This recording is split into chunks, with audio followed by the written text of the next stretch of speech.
فإذا جاءت الطامة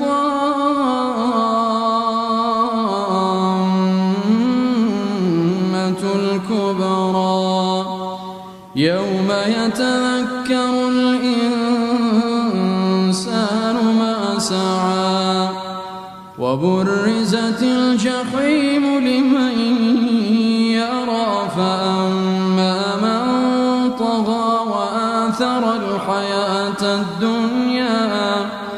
وآثر الحياة الدنيا فإن الجحيم هي المأوى وأما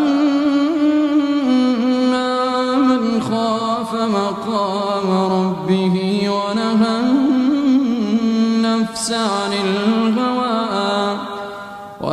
النفس عن الهوى فإن الجنة هي المأوى يسألونك عن الساعة أيان مرساها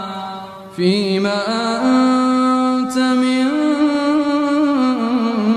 ذكراها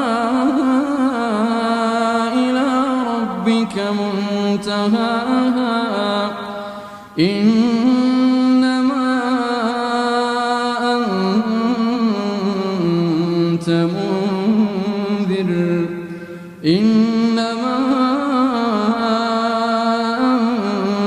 منذر من يخشاها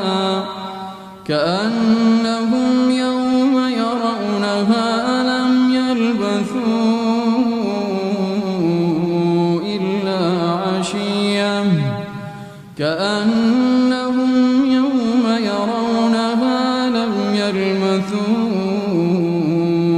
إلا عشية